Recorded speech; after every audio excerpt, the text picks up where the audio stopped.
how's it going, everyone? And welcome to episode 12 of Wrestless Radio. This is an episodic podcast diving headfirst into the wacky and wonderful world of professional wrestling.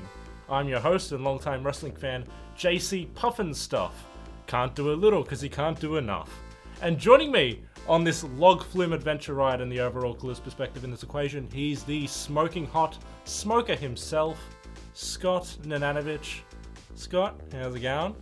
Bro, living the dream. Living the dream? Living the dream. Vape Nation? Yep. Nice. You took a big vape before we started.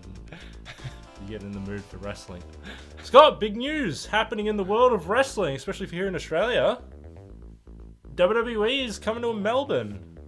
Oh yeah, baby. They come every year, but this year they're doing the Super Showdown at the MCG Melbourne Cricket Ground, which is a massive stadium show. Do they really come every year? They do. They come every year. They do house shows here every year. I've literally never heard of them coming here. They usually put posters around. I mean, that's the extent of their advertising. Yeah. Sometimes they'll show up on like the Today Show or some shit. Oh yeah. Or Sunrise. I mean, I don't have a TV that's connected to an aerial, so bit of a problem. You don't have much of a connection to pop culture anyway, so it's okay. But anyway, yeah, they're coming to Australia later in October, which is very exciting. We're going to try and get tickets to that because that's going to be cool. This is kind of following in line with their recent trend where they do these televised house shows, which is house show in WWE terms is more of a storylines don't really matter. They just kind of put on a show, you know, entertaining. The wrestlers can kind of do whatever they want. But yeah, they did the one in Saudi Arabia. Now they're doing one here, which is going to be massive. It will be a lot of people there. And in light of this, we thought we'd have a little bit of an idea to do an episode where we look at the last time WWE came to Melbourne. All the way back in 2002, WWE did their Global Warning show at Etihad Stadium, which will soon be renamed Marvel Stadium. Oh yeah, far out. Back then it was Colonial Stadium, so... Yes, we are watching and filming our reactions to this little-known pay-per-view that probably not many people out of Australia have really heard of. I mean, it's not really available on the network, and then it's kind of been forgotten about, this little Global Warning show, unless you're in Australia. Okay. We'll also be drinking throughout because nothing more Australian than having a bloated stomach full of alcohol. Yep. So make sure you tune into our Facebook page and YouTube channel, and also check out the audio version. It'll be on iTunes and Player FM.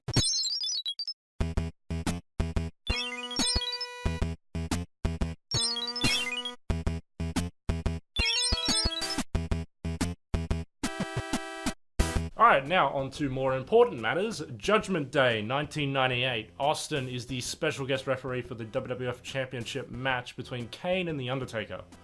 If Austin doesn't count to 3 and raise the hand of the victor, he will be fired on the spot. We know this. We're not watching the whole match. I watched it. It was shit. Yeah, thanks, bro. No fucking bones about it. It was a terrible match. I hated it. You took one for the team, man. I did took a fucking shotgun to the chest. You could probably guess why. It's Kane versus The Undertaker. But here's the finish anyway for your listening pleasure. Barbara said, let me do it.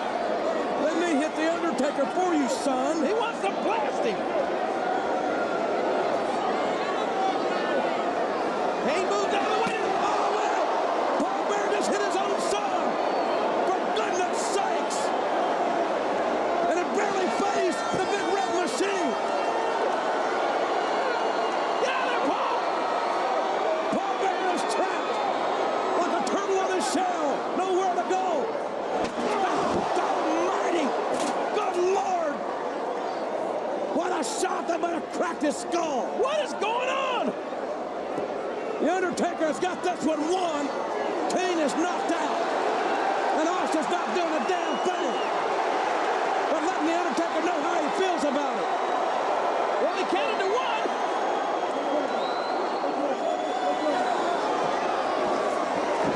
Oh, look out. The starter. Austin got the starter.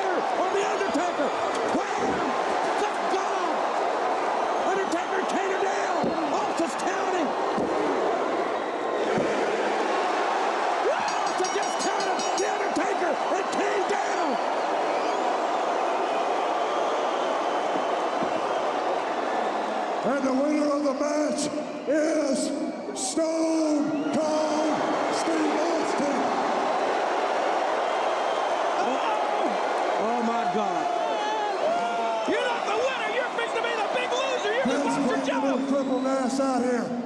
You said you had a promise to keep, so will your little ass out here. You got something you want to say to me? Austin, I wish I could say that your services are no longer required. Morons! But that's not what I'm feeling. You said that I didn't have the balls to fire you. Well,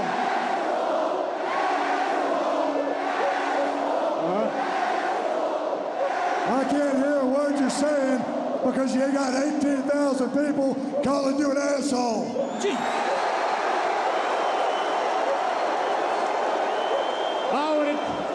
Speak up and put a little bass in your voice. I would advise everyone here to get their cameras out and take a photo of that man, because you're seeing the last of Stone Cold Steve Austin. What? No.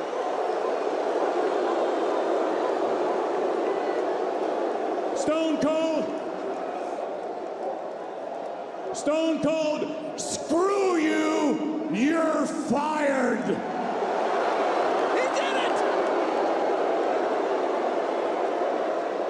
You might want to say that again, because I think you just said that I was fired. Am I correct? Screw you, Austin. You're fired.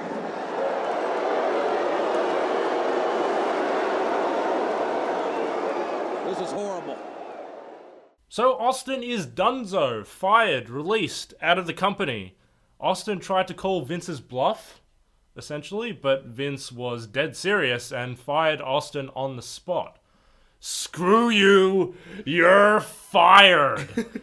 What do you think of Austin finally being fired here, Scott? I mean, it was kind of inevitable. Yeah. He's been doing a lot of fucking crazy ass shit that I would imagine would get someone fired. I mean, already. we talked about last week that he should have been fired like 97. It's now a year later and he's still employed. So, yeah, it was a long time coming. He's always been a thorn in McMahon's side, and I think it's just kind of built up to the point where McMahon couldn't take anymore. Yeah, it was interesting to see how they played out. Yeah, he's done. Yeah, He's finished. they treated this as legitimately like Austin is done. I don't know how well it fooled people. I mean, think back to 98. The internet wasn't really that popular back then, so you could obviously look up rumors and, you know, backstage and dirt sheets and all that stuff. But I guess probably the television audience would sort of buy into it. I mean, it's to a certain degree. I don't think to that much. I mean, I don't want to insult the 1998 fans of professional wrestling, but I don't know if they're that gullible. Well, I mean, you'd think he'd make some kind of appearance. Because, I mean, Steve Austin as a character, he's not just going to do nothing. Yeah, I mean, at the end of the promo, he did say, "I'm going hunting." Yeah. And you won't see the last of me, Vince. Yeah. So, obviously, that's getting people to tune into the next night on Raw. Which is what we did. Oh, God. We watched Roy's War October 19, 1998, which was the next night straight after Judgment Day. Overall, this was a bad episode of Raw.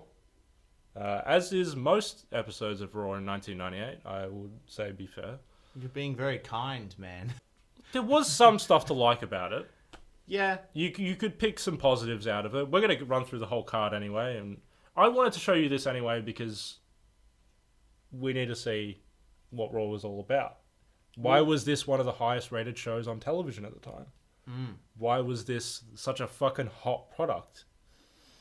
And good God, I don't know why. Look, the show itself moved at a blistering pace, I would say. I mean, at most points, it moved at a blistering pace in terms of match, backstage segment, promo. A lot of the format of the show was really, really snappy. But it was, I think what I found, talking about it as an overall, the show is supposed to be about wrestling. Yes. But the wrestling was so quick. Yes. Like, matches were over in like 2 5 minutes. Yeah, not even sometimes. And then we got to sit through like 10 minutes of promos. Their focus was completely on story. Yeah. Completely on story. In-ring action was secondary. It was a Yeah. thing that almost that they had to do because it was like, it's in their fucking name. Like, you know, they became entertainment, not just wrestling. And this is where the sports entertainment comes in, and the entertainment side took prominence over sports. So, yeah, this was their focus at the time, and you could attribute that to who the writing team was at that time. And we're going to get into who was writing the show at that time very, very soon. One day we will, definitely. I don't know who this guy is, but he must be one slimy motherfucker. Oh, Jesus. Yeah, that Kubasa segment really illustrated that. But showing this entire Raw gave us an opportunity to actually see all the cast of characters. A very wide variety of characters on this show. Not really, you know, comparing it to today's product and looking back then, it's like very cartoony back then. It's like everyone has a clearly defined character. And a clearly defined, you know, tropes or gimmicks and all of that stuff. And then you look at today, it's like kind of a bit more subtle.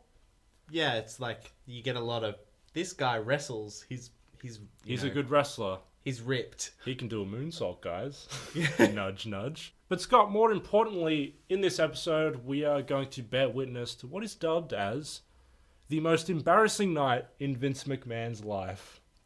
So we start things off recapping last night's events with a video package and showing Vince McMahon firing Steve Austin. We are in Milwaukee, Wisconsin, and all the WWF superstars are heading to the ring. You basically get a cool snapshot of all the wrestlers, all the cast there, which is pretty cool. We get the black balloons raining down from the sky, the streamers, the confetti. The music was very silly. The very cheerful, the stock happy music. They usually pull that track out every once in a while.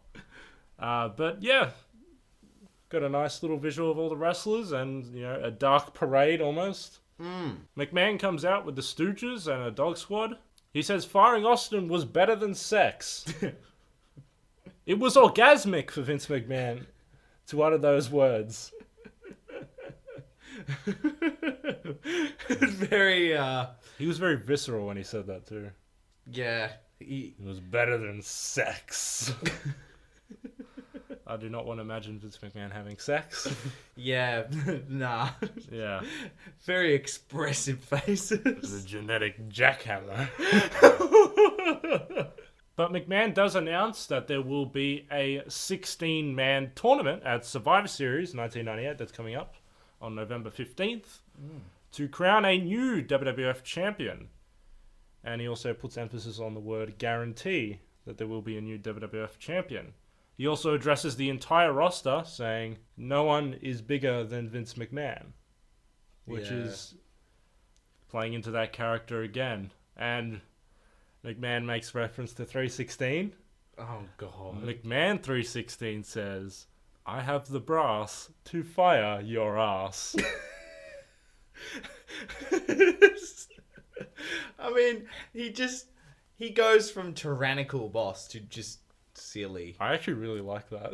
Really? Yeah, I thought that was fantastic. But you love rhyming. I do. And that was great. Yeah. I got the brass to fire your ass. So Austin appears on the Titantron, though, and he's polishing his M16 assault rifle. McMahon is, of course, alarmed and goes to the back. A very strange room. Yes. Like, what is that? Like, there's like the Japanese Venetian things in there. Yes, McMahon's little office. Oh, yeah. The office. Yeah. Which is basically just a set. A little corner of the arena that they basically mock into an office. Yeah. Yeah, they always do this in wrestling where the authority figure will have their own office.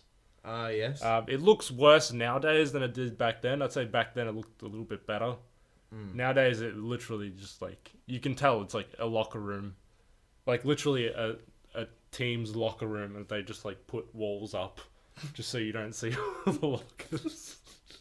It's so stupid nowadays. So we get footage of D-Generation X visiting Motley Crue's tour bus. This is just weird. Oh yeah, I don't know. But you know, it's the reach of the WWF getting involved with some mainstream artists. Motley Crue. This is like freaking out. Oh yeah, that Oh was. my god, it's the Motley Crue. Billy Gunn and Road Dogg, they were marking out to Motley Crue. It was actually pretty funny. Opening contest: X-Pac, accompanied by China, who's the European champion, versus Ken Shamrock, who is the Intercontinental champion. A little fun match, I would say. I enjoyed this for what it was. I mean, it was only 5 minutes. Most of the matches that I've seen of this length are just like jobber matches, Yeah. just to make the new heel turn seem really powerful. He just takes out his opponent. This is like a full match Yeah. in 5 minutes. I mean, they wanted to move at a blistering pace, and the idea was that they wanted to utilize every second of that show, of that 2 hours that they had.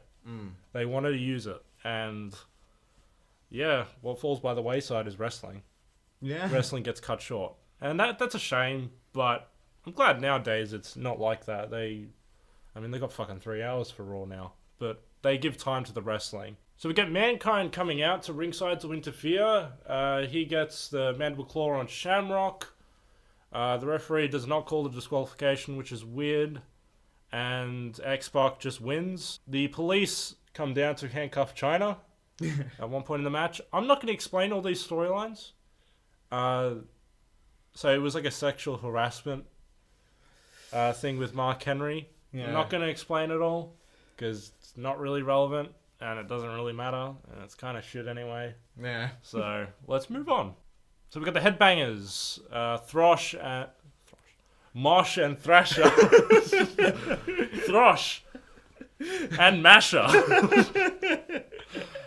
Versus LOD, Legion of Doom 2000. That's what they were called. Legion of Doom 2000. 2000. Oh, wow. Yeah, very 1998 of you. Yeah. I did like their football outfits Yeah, they're wearing. the Legion of Doom is a legendary tag team. They are one of the greatest tag teams of all time. The Legion of Doom that we saw is not the Legion of Doom from 1985. Think of it that way. Okay. Yeah, they're shit. Yeah. Anyway, so the Headbangers beat Legion of Doom in a pretty nothing match. Again, like it's hard to really like comment on these matches when like Over in nothing's 5 minutes. Not even. This was like 2 minutes. Like a couple of spots. And Yeah. then it's just like, oh, yep, okay. They win. Like, we're so used to seeing matches where, you know, the ref is like slowly lowering his hand on the 2 count. Yeah, I mean, Then you get out of it. But like with these, it's like the second pinfall, match over. it's hard to really get invested because it's. I understand focus on time and making sure everything fits in the time slot. It's like this match needs to be 4 minutes, and it's like you got 4 minutes to do a match. It's just like, how are you supposed to get over in 4 minutes?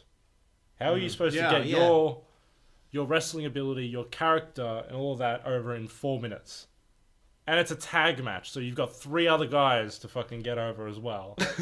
It's like, you know, you're really fucking handicapping your talent by doing that. So we get a backstage segment. The Stooges are around McMahon, and they say, "We're just gonna get some coffee," and they leave. Basically, they don't want to be put in harm's way when Austin comes in there with a gun. But McMahon gets visited by a lovely friend and a man that you've become a fan of, actually. I love Mankind. Mankind comes in to see Vince. And he's got a sweet tooth. And he brings some candy to Vince. And a garbage bag full of crap.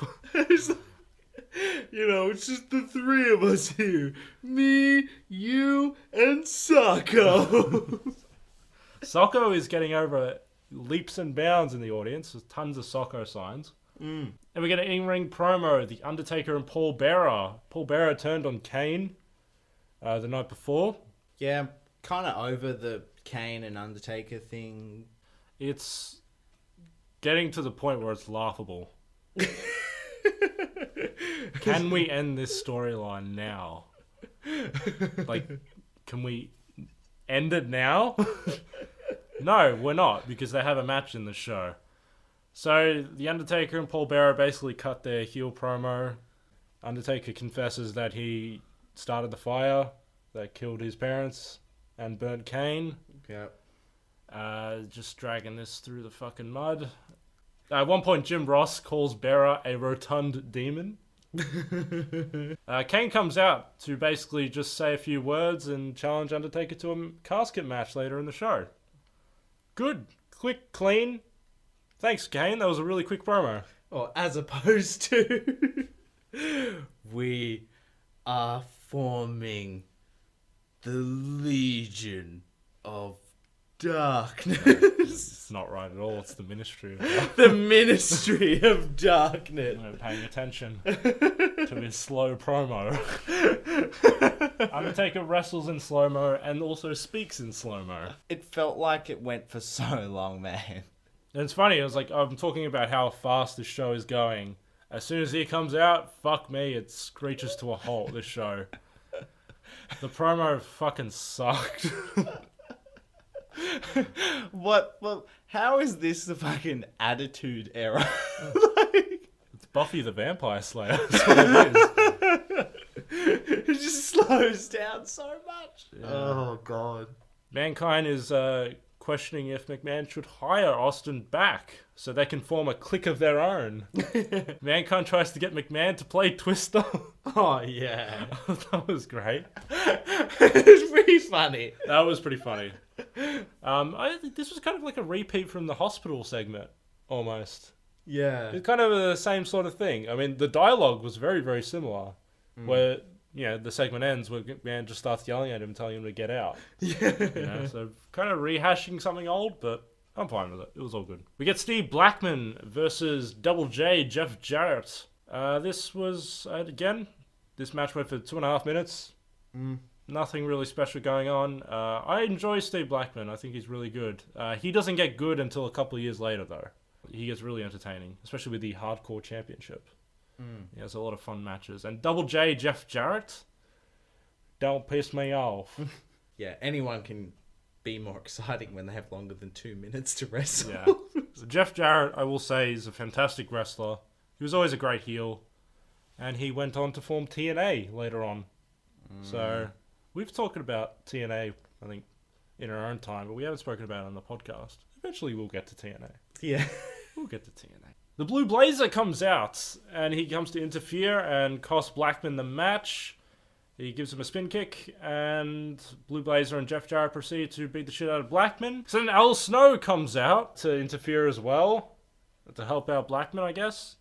I was very confused. You were very, very confused at this point. Are you noticing, like, the interferences as well? There's Like, so many. run-ins. How many run-ins are happening on this show? Like, every second match a run-in. Yeah. Oh, This is the second run-in in the show right now, which is ridiculous. So, wait, no, so there's 2 run-ins on one match here. Al Snow gets a guitar shot to the head for his troubles. And, yeah, that match ends. So, it was fine. And you know who the Blue Blazer is? very sparkly boy. He is Owen Hart, who is Bret Hart's brother. Huh. Yeah, so there you go. Owen Hart, fantastic wrestler, sadly passed away, but fantastic wrestler regardless.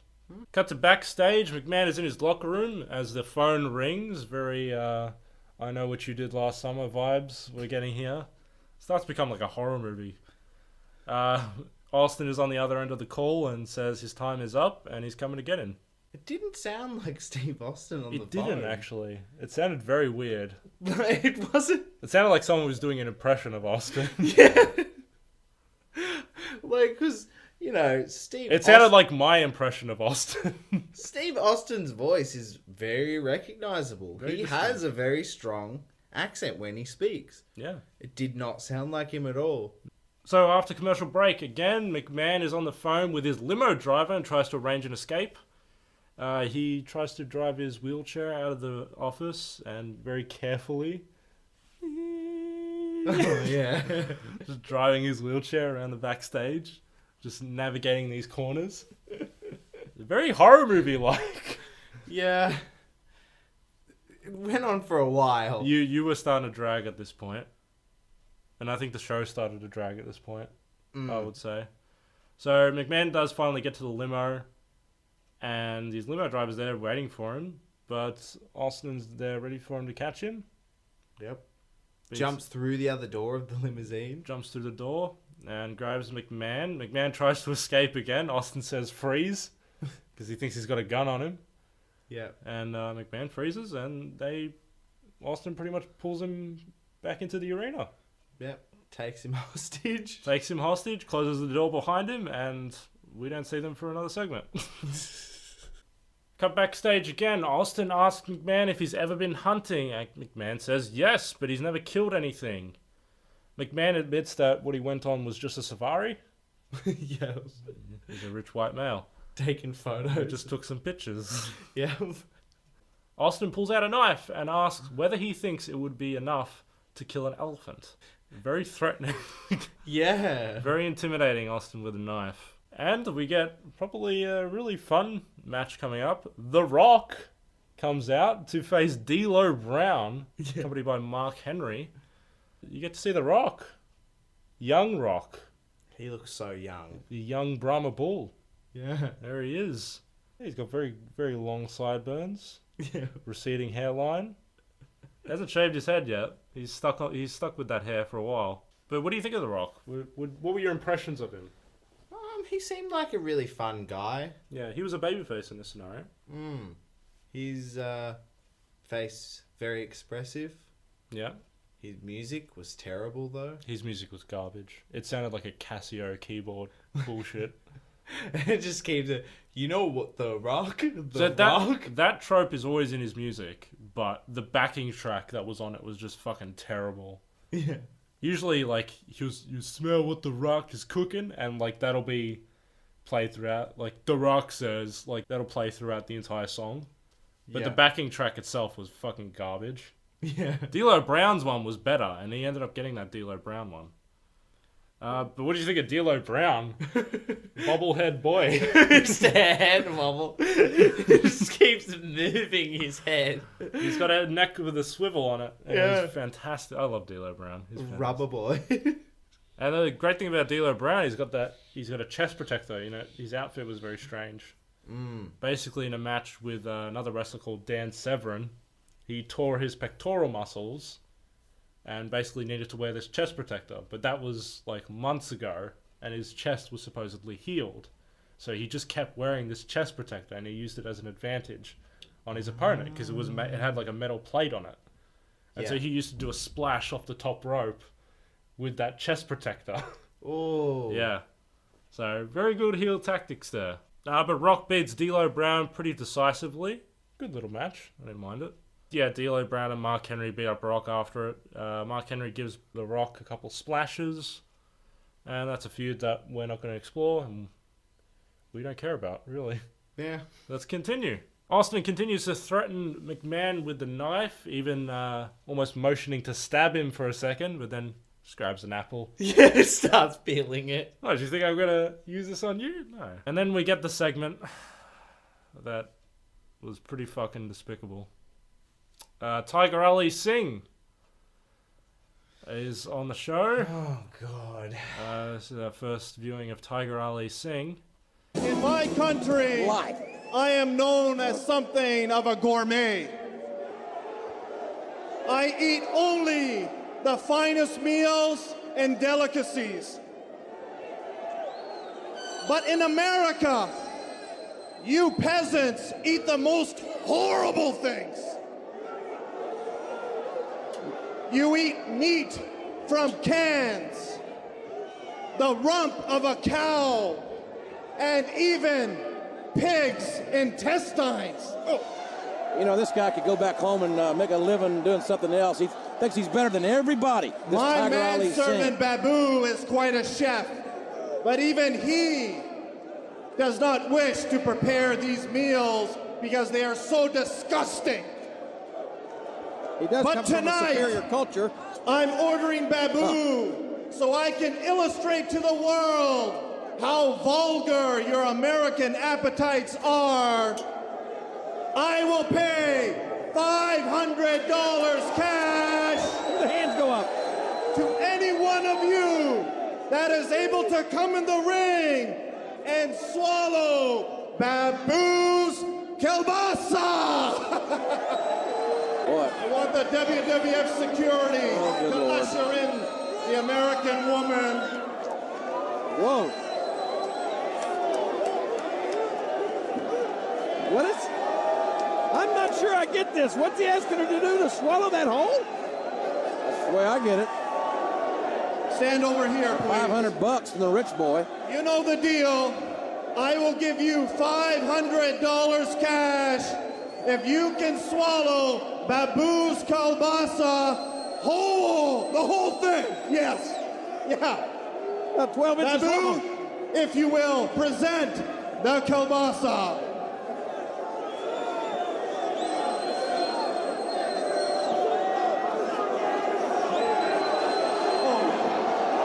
Good God Almighty. What's he Babu doing after the Panda show? I'm having a movement. cookout. Once again, I've proven there's no limit for how low an American peasant will go. Me pela kiasi, apne Asian loka de samne, e gore, kushni hey. Let's do it again. Yeah, yes. Hold up there, Big Money. It's a Oh, godfather. yeah. You know pimping ain't easy. Hey, my brother.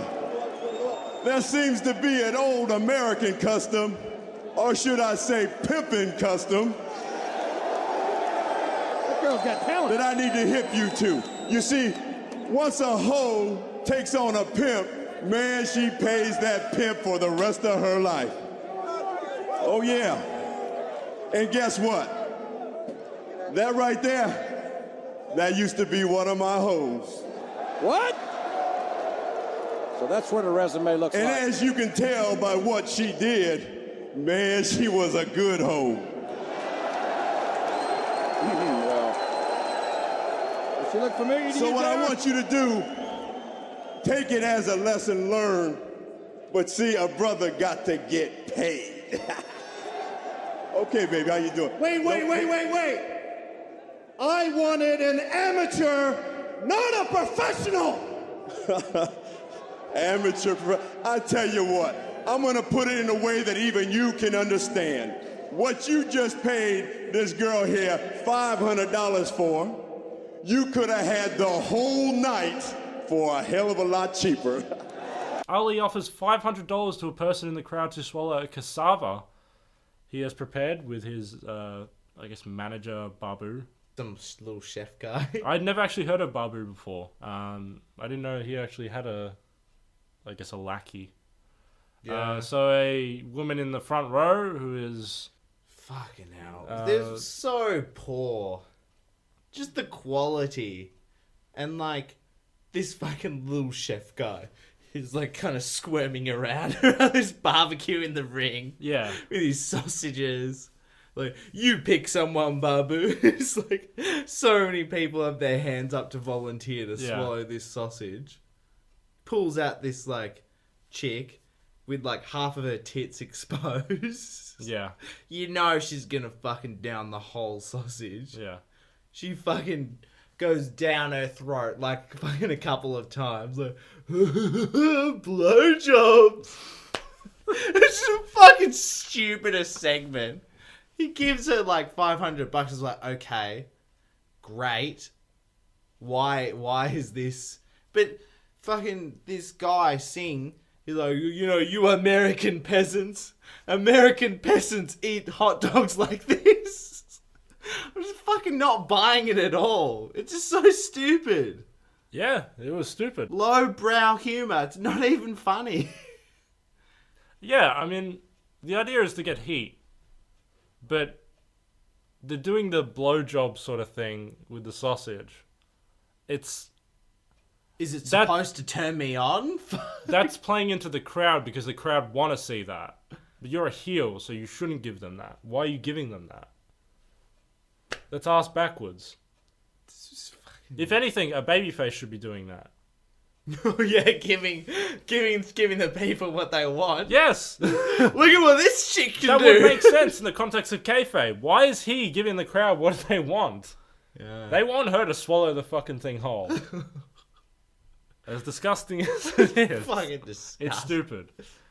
Then The Godfather comes out. This is your first experience with The Godfather. Oh yeah. Pimpin' ain't easy, apparently. And he comes out to reveal that that woman is one of his hoes. God. And, yeah. The idea of The Godfather was that he was a legitimate pimp.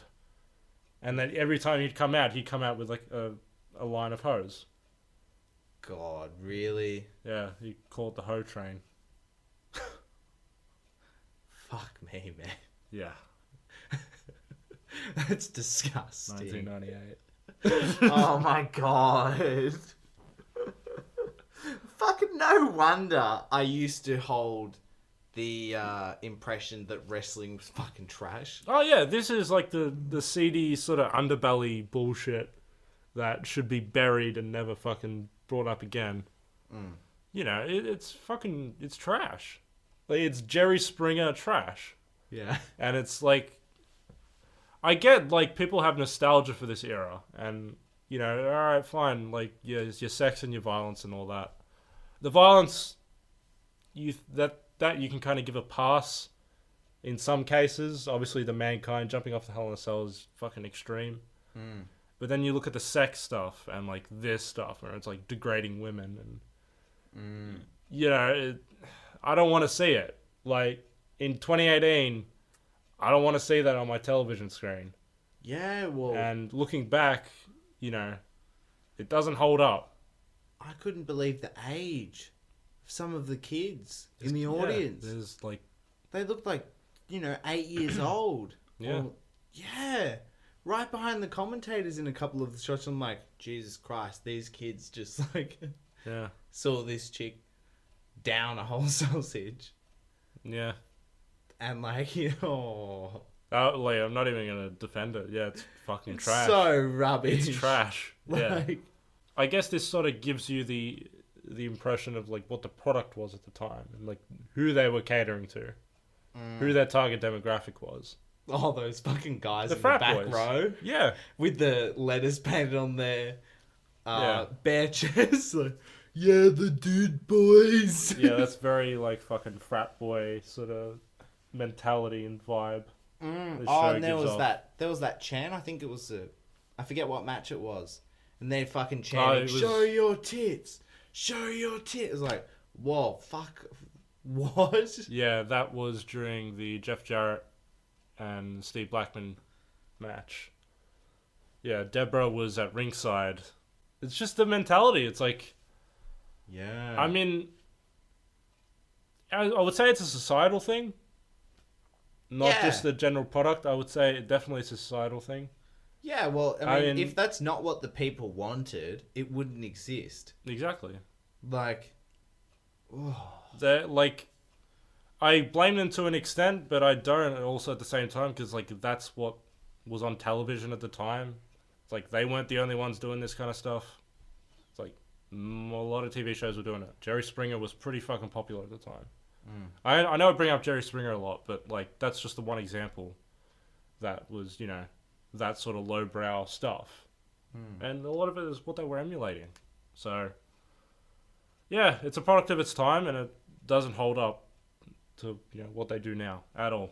We get a backstage segment. Austin forces McMahon to squeal like a pig under threat of getting shot with a bow. Kind of making a reference to Deliverance, Scott. yeah, another great anal rape reference. Yeah. You were talking to me how what scene that's from. Julian was unaware of that scene in the movie Deliverance that Stone Cold was referencing. Yeah. I'm sure you listeners can find this out yourself, but the short-term version is basically some tourists are kidnapped and raped by hillbillies, and they shout at the guy, "Squeal like a piggy," while, Yeah. assaulting him. Pretty sick shit. And then for, you know, especially after the hospital promo, Yes. with like, it's just so fucked. Yeah. I mean, I like Steve Austin's character, but some of these jokes, man, they're fucked. some of it, sometimes it's just careless. Yeah. Again, I just say it's a product of its time. Yeah. And, like, I know it's like, people would probably get pissed and, you know, how much you're criticizing it, but it's like, I accept that it is a product of its time and that's where it belonged and that's where it should stay. It's like, but we can look back at these sort of things and say, yeah, if that was done today, that's, yeah, wouldn't fly. Oh, shit, no. So next match, Val Venus being accompanied by Terry Runnels versus Mankind coming out to wrestle. Mankind coming out with a bit of a limp, which is a bit kind of sad to see. Poor Mick still hasn't had time off. Yeah. No annual leave. I'm sorry, Mick. You haven't got enough weeks on your annual leave. I'm sorry. What do you think of Val Venus, though? Val Venus. Yeah. He's the porn star, right? Yes, the porn star. Yeah. I love Val Venus. He was funny. This is so, you know, and it might sound a bit hypocritical, me, you know, kind of having a go at Godfather, but as compared to Val Venus, like, God, at least it was tasteful, like a little bit more. See, the difference between Val Venus and The Godfather is Val Venus is just trying to seduce women, Yes. basically. He's kind of like this sleazy sort of dude, Yeah. but he's self-aware. You're of like that fact. gyrating, like, Yeah. you know, gyrating his crutch kind of thing. But he's not going, you know, I own these women, they're mine. Yeah. He's just like, yeah, you want me, baby. I mean, it's similar to like what we saw at MCW with Lockie Hendricks and that kind of thing, the lover boy Lockie Hendricks, and Yeah. he's gyrating his hips and he's, you know, saying he's so desirable and all that stuff. And it's the same sort of gimmick. And it's like a lot of people have had that gimmick where they're a ladies' man gimmick, you know, but it's done like the right way. And I think this is done the right way. And the fact that he's a porn star, I think, is just a funny thing as well. Yeah. It fits perfectly. Yeah. You know something, ladies? The big Balbowski. So he has a match with Mankind. And it's a pretty quick one again. Nothing really interesting going on. Again, these matches really aren't showing us much. Mankind applies the mandible claw, but Ken Shamrock comes out to interfere. Another interference. Basically repaying what happened early in the night. He smashes Mankind in the knee with a steel chair, causing him to lose. And, yeah, another interference spot. They just keep doing them. Yeah. Is this like every night on Raw? Or just this particular? No, I would say this was the norm. Yeah. I would definitely say this was the norm. It's tiresome. Stop with the interferences. They're really annoying. Have a fucking, just a clean finish. Just Yeah, well, I mean, definitive. Put somebody over. it's supposed to be sports. You know, sports have rules. Like, it just doesn't make it, you know, it derails or, no, it undermines what you're trying to do. Yeah, I'm not behind it at all. It's just, it's lazy. One thing it is lazy. Backstage again to Austin and McMahon. Austin promises that he's going to carry out his plans for him tonight and that McMahon will not feel a thing. They make a bet on who will win the casket match. McMahon reluctantly picks Kane. Austin says if Kane wins, they'll do things the easy way. But any other outcome, it will mean the hard way. The Steve Austin way. Steve Austin way. So we get casket match. Yippee. Kane wrestles The Undertaker with Paul Bearer. It ends in a no contest. Both men end up in the casket. They start breaking the casket. The match just ends. What an awesome spot. Put on a show. Two guys brawling in a closed casket. Like, are you fucking serious? Who thought that was a good idea? I mean, I get they don't want the definitive finish. And I'm sure they're going to have a match at Survivor Series, which we're not going to fucking watch, because it's not part of the Austin McMahon storyline anymore. Yeah. You guys go away, do your own thing over there. Yeah. Just fuck off from our main storyline. No, but just the guys who are writing this show. Yeah. Who thought, you know what? Stadium, how many people in the stadium? 18,000 people. 18,000 people. You know, and the viewers at home too. Yeah, millions. You know what these people would love? To watch a closed casket rattle around. Who didn't go, oh, you know what, man? Maybe we shouldn't do that.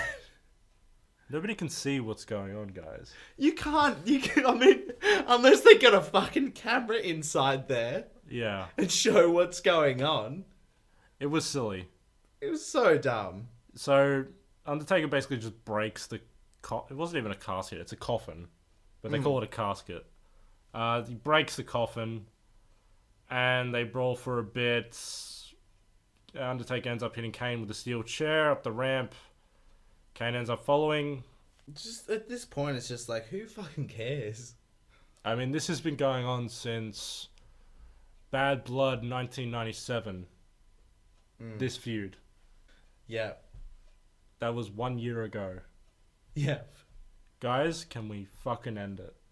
Yeah. Can we slit the throat of whoever is writing this? Honest to God, end it. Fucking. And I know who's writing it. Send Stone Cold in there. Oh shit. Who put this crap on TV?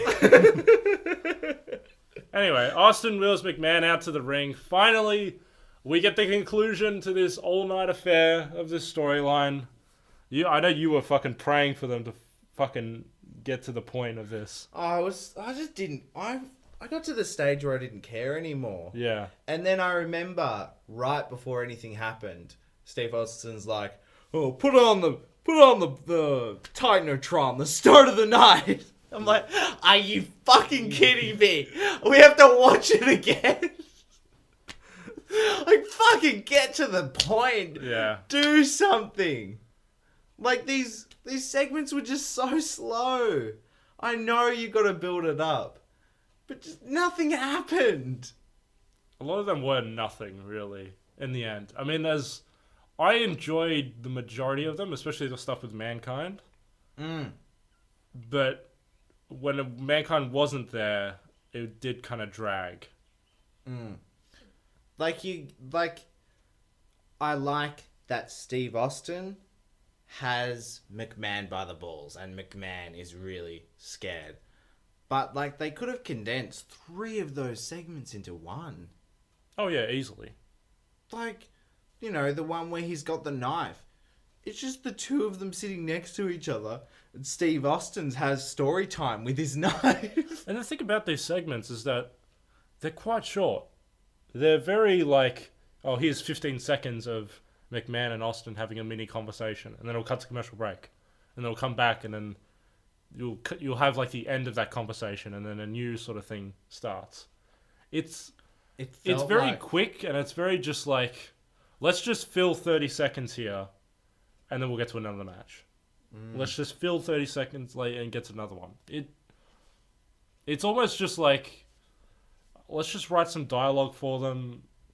Maybe, you know, they're great performers. They'll figure it out. But it's like, they're not got much to work with at this point. And I guess it just didn't really make much sense that everyone there knew that Steve Austin has Vince McMahon hostage for 2 hours. And nobody does anything. Yeah, I mean, logic flaws as well is another thing that plagues this. I mean, McMahon could have called the cops. Yeah. I mean, there was a phone there. Yeah. I mean, the cops did approach Austin, but Austin said his gun was a toy.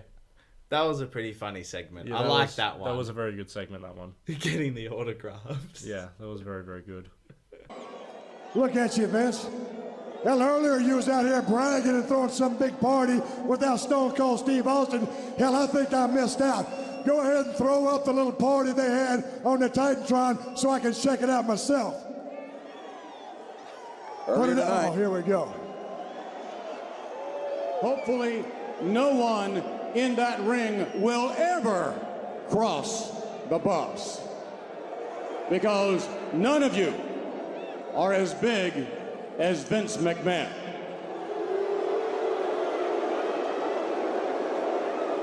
You know, all that Austin 316 paraphernalia out there, t-shirts, what have you, another rumor going around that it's going like hotcakes because now Austin 316, that's a collector's item, you see. Now there's a new expression. A new expression that's going to be sweeping the nation, sweeping the globe. And that's McMahon 316. Please turn that off.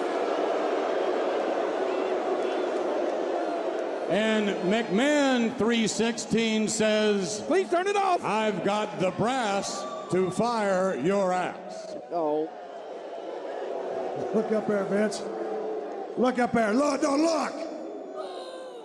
So cocky. You think you're so damn cool. You think you own everybody. Look at you. Take a good look, Vince, please. And now look at you now. You're pathetic, on your knees, crying in front of the world.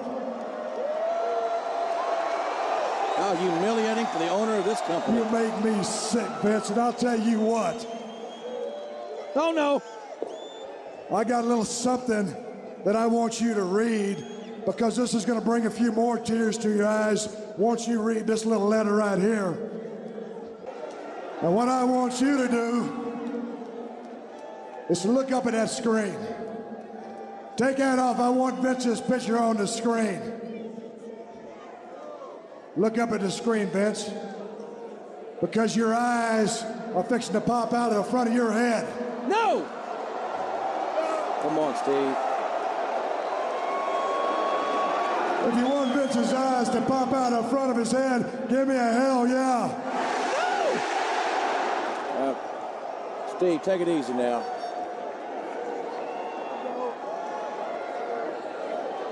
Oh, my God.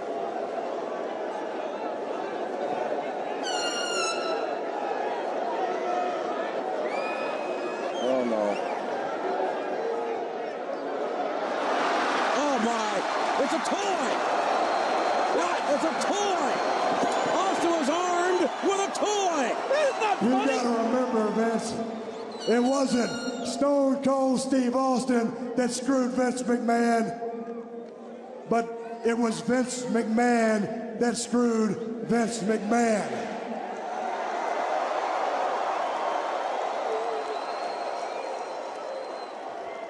I think you got a little problem there, and I think we got another t-shirt on the way. And I think that t-shirt might just say, McMahon 316 says I just pissed my pants. Oh, no. Oh, man, how humiliating. How degrading. Oh, well, look out. Austin got McMahon again.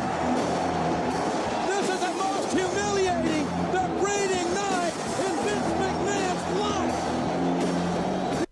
But anyway, Austin wheels McMahon out to the ring. He shows the recap of what we saw earlier in the night, where McMahon is being a bit pompous, sort of arrogant in himself. McMahon is on his knees at this point, begging Austin not to do anything. Austin pulls out his pistol. What does Austin do with that pistol, Scott? And it was pretty intense. Yeah. He pulls out the gun and, like, you know, says to the audience, who wants to see Vince McMahon's eyes pop? Yeah. Implying that he's going to shoot his head. Obviously he's not. But the audience loses their shit. They fucking want to see Steve Austin shoot McMahon. Shoot him dead. Fucking crazy. They want to see him shoot him dead. Vince is watching the Titantron as Austin is pulling out this gun. And then, you know, whoa, reveal. Bang, 316. It's a toy gun. Yes. So, oh, okay. Yeah, that was pretty funny. I liked it. You did enjoy that resolution, though?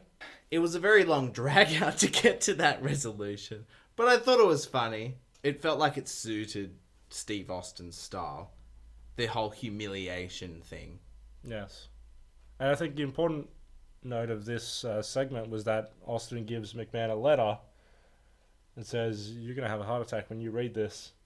Oh, yeah. Yes. And they didn't say anything more. Yeah, they didn't actually reveal what was in the letter or what was that about. Obviously, it's indicating about Austin's employment with the World Wrestling Federation. But yes, Bang 316 is revealed, and Austin calls attention to the fact that McMahon Oh, yeah, McMahon 316 is now. McMahon 316 says, "I just pissed my pants." And he picks him up for all the world to see, urine running down his pants. I wonder, do you think it's real urine? I mean, we've seen McMahon put himself in compromising positions, and he's willing to go whatever. You reckon he just chugged the bottle of water and was like, "I'm going to go urinate myself in front of millions of people"? Well, I mean, it would be a lot easier to just piss yourself Then try and than try and fake it. put a water bowl and like just squeeze it, I guess, in your thigh or something. Blade a water bottle in your pocket. Like, Oh, Vince is getting color. I mean, it could have been real. It could have been fake. Yes, but McMahon pisses himself. Austin gives him the stunner, the 2-finger salute, and yeah, show ends. Very, very mixed bag, I would say. Very trail mix episode of Roy's War. Yeah. I didn't like this show overall, though. I thought it was a negative. Yeah, it was pretty crap. There were some things to like about it. It was nice seeing some really fun characters. There were a couple of the McMahon-Austin segments that were okay. And also Mankind was very, very good. But overall, the matches were nothing of note. The interferences were irritating. The storylines and the promo segments were boring as fuck. The 2 in-ring promos I'm talking about were terrible. Oh, yeah, the Sing one. The Tiger Ali Singh one was just fucking garbage. Didn't do anything. It didn't accomplish anything. That's the worst thing. It's like, it was trashy and it didn't accomplish anything. It's like, it didn't get Godfather over. It didn't get Tiger Ali Singh over. It didn't get Babu over. It got the fucking chick with deep throating the sausage over, though. Cool. Is she going to come back next week? No. Well, what's the point? Yeah. Like, you didn't do anything with that. Undertaker cut a boring promo. Slowest promo I've ever seen in my life. I say the show moves at a blistering pace, but those 2 promo segments were garbage. Oh, man.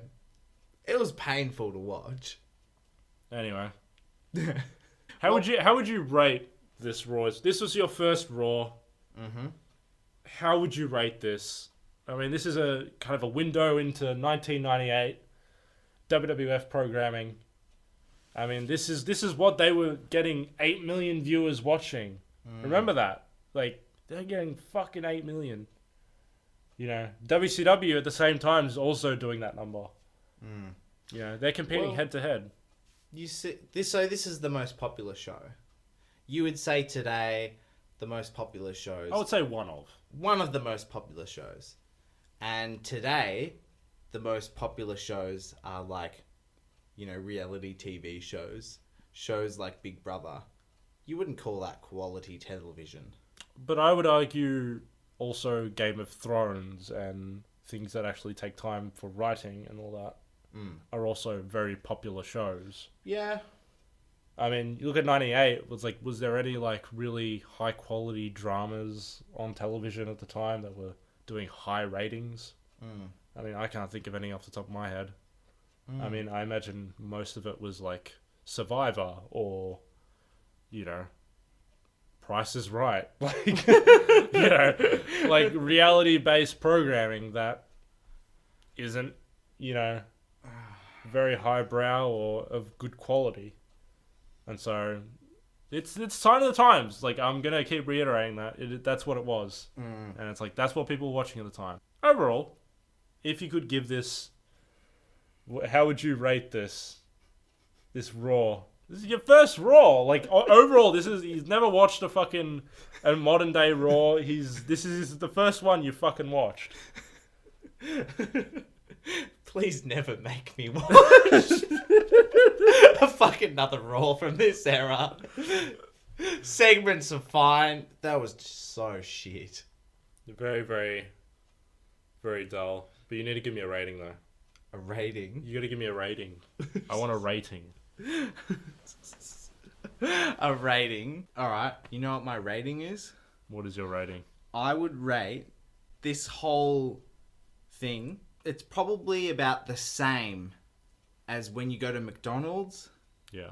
And like, you want fries and you're really keen for fries. You want fresh, delicious fries. And it's the end of the night. And you get the bottom dreg fries that have been sitting there for like a few hours. You're really keen for some delicious fries and it's just garbage. Bottom of the tray, mate. Yeah. All I got left. Yeah. They cook a new batch. This is what Raw needs to do. Make a new fucking batch. Yeah. Precisely. And that's going to do it for this episode of Wrestless Radio. Thank you once again for listening. Just to let you know, this audio podcast is available on multiple platforms like YouTube on our channel, as well as Facebook, Player FM, and iTunes. All those links will be in the description below. Scott, where are we on Twitter? We are also on Twitter at Wrestless Radio, so feel free to get in contact with us. We'll be regularly tweeting on there, so it's the best way to get in contact with us. Also, check out ProWrestlingJournal.com for all the latest news, reviews, and opinions on professional wrestling. It's all got it there for you. Thank you once again for Pro Wrestling Journal for sponsoring this episode. And also, don't forget to leave a rating, review, or like a comment, or whatever your heart desires. If you've got any suggestions, that's always pretty fun. I like suggestions. Thank you once again for listening. I've been Julian. And I'm Scott. And we'll see you next time on Wrestless Radio.